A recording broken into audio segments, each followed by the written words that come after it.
Bonjour et bienvenue à ce tour guidé du parc thématique Animal Kingdom disponible au Walt Disney World Resort en Floride.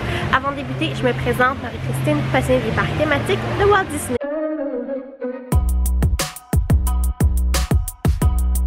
Alors pour cette vidéo, je vais débuter au centre du parc avec l'arbre de la vie. Je ne vais pas montrer l'avant du parc avec les petits trails. On va vraiment débuter où l'arbre de la vie et on va faire le grand cercle. Je vais aller à l'opposé. Je vais commencer par la droite puisque tout le monde va à la gauche ici pour la section Pandora. Mais c'est la dernière section que je vais montrer puisqu'en ce moment il y a beaucoup de trafic vers cette section-là.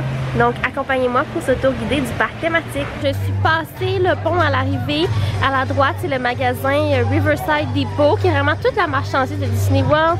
Et à la gauche, c'est le Island Mercantile. On retrouve vraiment plus de la marchandise spécifique au parc thématique Animal Kingdom ici.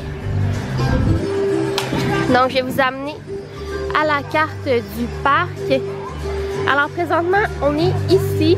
Donc, à l'entrée du parc, là, on a les petits sentiers pour arriver ici. On a un magasin de chaque côté, l'arbre de la vie, et moi je vais faire le grand tour, passer par Dinoland et arriver en Afrique, et ensuite on va aller dans Pandora et je vais vous montrer la dernière section juste ici. Alors on aperçoit l'arbre de la vie. Je ne peux pas vous dire combien d'animaux sont dessus, là, mais on en a plus de 300, c'est certain. Si vous approchez très près, vous allez pouvoir voir toutes les sculptures de différents animaux, insectes et tout ça. Donc, j'emprunte la droite. On est toujours là à côté du grand magasin. Et si je continue juste un petit peu plus loin, il y a l'entrée pour le spectacle It's Tough to be a Bug. It's Tough to be a Bug, c'est un spectacle dont je ne vous recommande pas de prendre un Lightning Lane. Ça ne vaut pas la peine avec Genie Plus, puisque la file d'attente est normalement toujours de 10 minutes. Pour des journées ultra bondées, ça va être 20 minutes. Alors, l'arbre de la vie. Ici, on peut rencontrer Doug et Russell à certains moments et l'entrée de It's Tough to be a Bug. Donc là, on a deux choix possibles. Si je vais vers la droite, c'est Dinoland USA. On a juste ici le restaurant Flame Tree Barbecue, dont j'ai une critique culinaire disponible sur ma chaîne YouTube. Et vers la gauche ici, on a quelques kiosques. On a également l'endroit pour rencontrer Mickey et Minnie. Moi, je vais prendre la droite. Tu vois ici, il y a une petite scène en journée. Là, on a quelques groupes de musique et on peut danser, c'est super mignon. Ça met de l'ambiance au parc. Et juste ici, bien, c'est des salles de bain. Moi, j'emprunte Dinoland USA. On peut voir de plus près le restaurant Flame Tree Barbecue où l'on mange à l'extérieur. Donc, ça peut être un peu chaud à certains moments, mais il y a beaucoup d'espace à l'ombre. On a un kiosque ici à collation. Et je continue tout droit vers Dinoland USA. Alors, à l'entrée de Dinoland USA, on a le kiosque à snacks Trilobites, dont j'ai également une vidéo sur ma chaîne YouTube. Et si on va un petit peu tout droit et on prend la droite, on peut se rendre à l'attraction Dinosaur. Là, ici, on a un espace où est-ce que les enfants peuvent jouer là, un parc. Donc, de chaque côté, c'est le Dig Site. Présentement, le Donald's Dino Bash, ça fait un certain moment là, que c'est là. Les décorations. Alors, moi, je vais emprunter la droite. Et ici, bien, on a un kiosque Wilderness Explorer. On a également le Dino Bite Snack. Et le restaurant Quick Service Restaurant to Service. Ici, eh bien, on a un crocodile américain qui ne semble pas être là présentement, je ne le vois pas. Donc le Quick Service Restaurant to Service, c'est beaucoup plus burger, chicken nuggets. Alors peut-être pas dans mes top recommandations à Animal Kingdom. Je préfère le Flame Tree Barbecue ou bien le Satuli Canteen. Je vais garder ma droite encore et je vais vous montrer le secteur avec l'attraction Dinosaur. Donc on poursuit. Dinosaur, c'est une une attraction à sensation forte. On est dans un Jeep, ça bouge beaucoup. Si vous avez des conditions qui ne vous permettent pas de faire ce genre d'attraction, bien je vous conseille d'attendre les personnes de votre groupe qui iront en file. Alors voici l'entrée du manège. Et j'ai un fun fact pour vous. Alors, premier fun fact de Animal Kingdom. Dans l'attraction de Dinosaur, vous allez voir dans la file d'attente, lorsqu'on est dans le cercle, il y a un dinosaure. Et bien, ce n'est pas un vrai dinosaure, puisque Disney voulait acheter le vrai. Lorsque c'était le temps de la vente, quelqu'un l'a acheté et en cadeau a fait faire une réplique et l'a donné à Disney World. Donc ça, c'est une réplique d'un vrai fossile. Donc, petit fait intéressant. Là, je me dirige vers Triceratops Spin qui ne fonctionne pas ce matin. Donc, voici Triceratops Spin. On n'a plus la montagne russe là, derrière. Ça fait un bon moment qu'elle a été démolie. Donc, je vais poursuivre tout droit. On va avoir le spectacle de Nemo et on s'en va vers l'Asie. Donc là, on voit vraiment en détail le Dig Site qui est l'endroit pour jouer pour les plus petits. Alors à la sortie du Dino-Rama, je poursuis tout droit. Donc là on longe vraiment, il y a un petit lagoon là, ici où est-ce qu'on avait auparavant là, quelques spectacles qui n'ont plus lieu. Juste pour vous mentionner, il n'y a pas de spectacle de feu d'artifice à Animal Kingdom pour des raisons de sécurité pour les animaux. Donc le parc ferme vraiment plus tôt le soir et en conséquence, bien, il est en opération plus tôt le matin. Alors tout droit, on a le spectacle de Nemo, The Big Blue and Beyond. Super mignon, là. Je l'ai regardé dernièrement et j'ai vraiment adoré. Auparavant, c'était le spectacle de Tarzan ici, là, dans les premières années d'ouverture du parc thématique. Donc je poursuis tout droit et on commence à apercevoir Everest. Everest est une montagne russe à sensation forte. Elle ne tourne pas à l'envers, elle est quand même jerky, donc quand même pas smooth. Là. Ça brasse beaucoup et il y a une opportunité de photo dans cette attraction-là. Je vous dirais là, que le temps moyen pour l'attraction Everest, c'est environ 20-25 minutes en journée régulière. Si vous voulez réduire votre temps d'attente, il y a la possibilité de faire une file single rider pour les personnes seules ou bien les groupes qui veulent être divisés avec d'autres personnes. Alors, arrivé à l'attraction Everest, ici on a le gift shop et juste un petit peu loin, ici on a l'entrée régulière et avec Lightning Lane. Le single rider se situe près du gift shop sur le côté ici.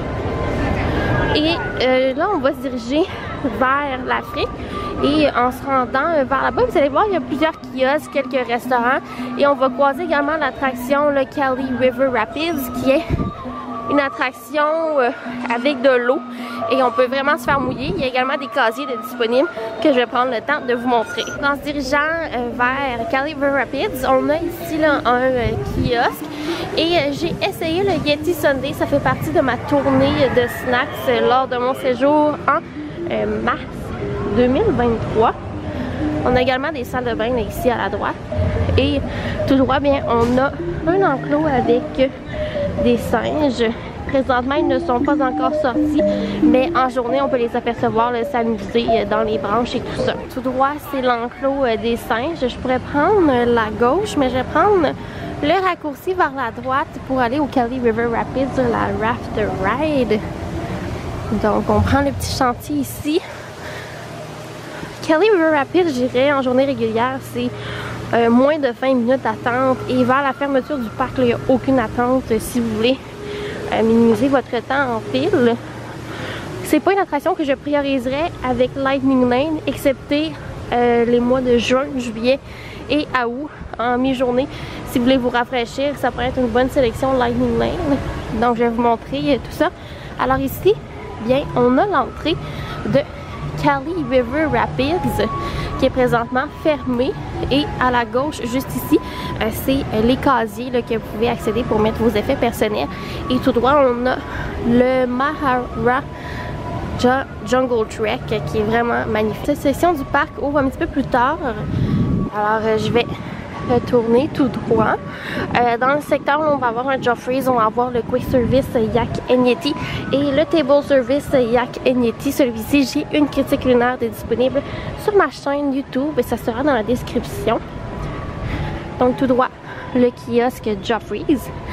Et je vais emprunter la droite. Là, on s'en va vers l'Afrique, mais on n'est pas encore arrivé.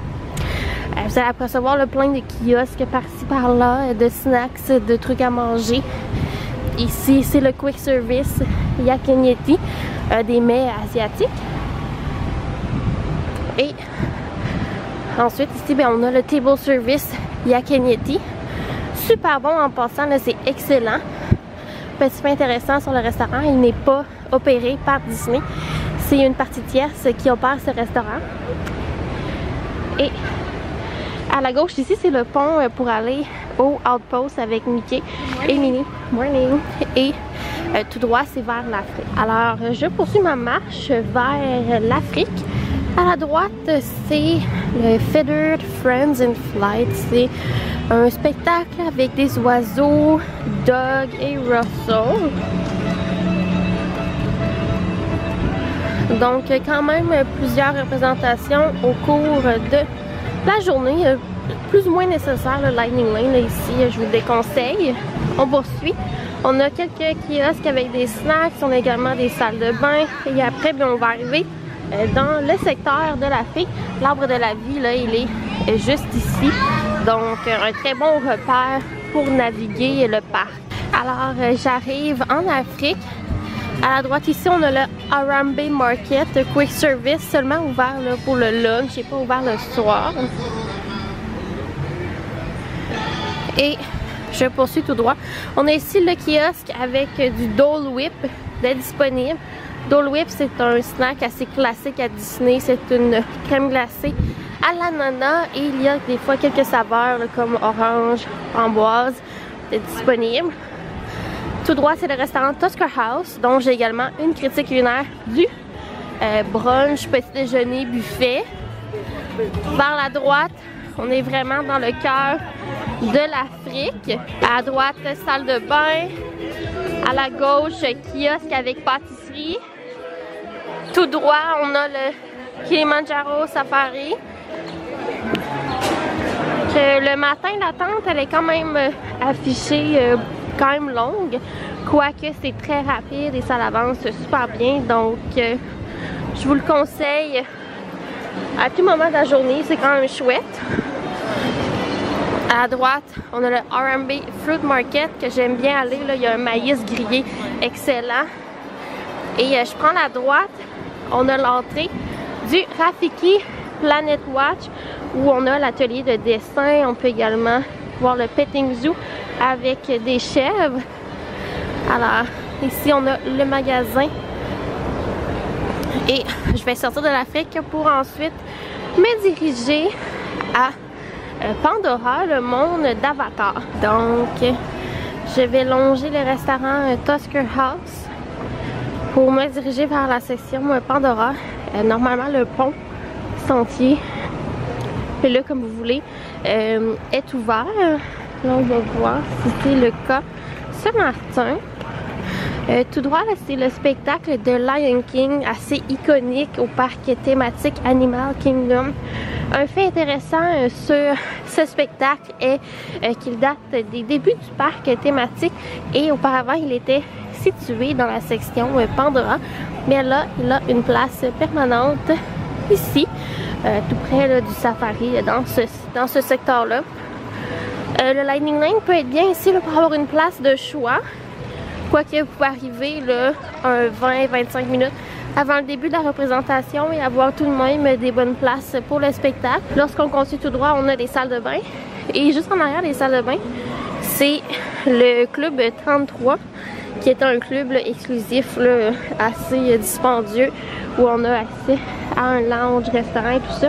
Et là, ben, je vais aller emprunter le sentier ici, et je vais me rendre dans la section le Pandora d'Avatar. Alors après une bonne marche de 5 minutes, je suis dans le sentier très bruyant vers Pandora.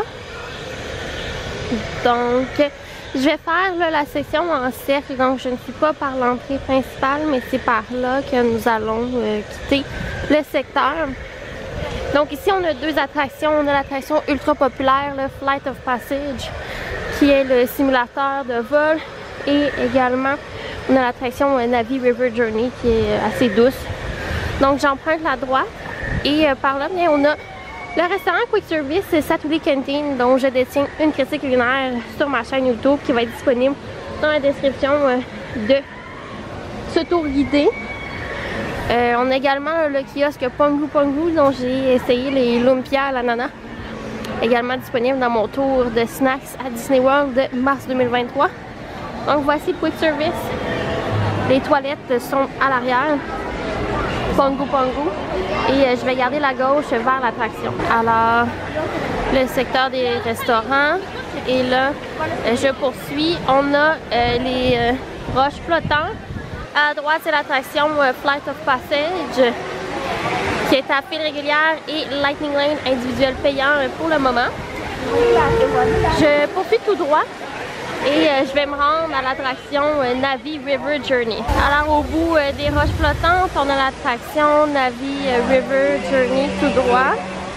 Et là, ben, je vais poursuivre le grand cercle de Pandora pour me diriger vers la sortie. À ma gauche, on a le secteur des drums, dont la performance n'est pas encore de retour là, depuis la pandémie. Kiosque à marchandises, et si j'emprunte le sentier un peu plus loin et je vais vers la droite, eh bien il y a des salles de bain également.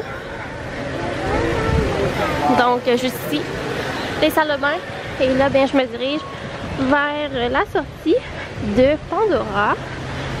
Alors on poursuit à l'entrée, sortie de passage pour se rendre vers le cœur du parc. Et bien, on a une plante, et si vous flattez cette plante, et bien, elle va faire de la musique et de l'eau va sortir. Donc quand même un fait assez intéressant si vous voulez épater les personnes de votre groupe.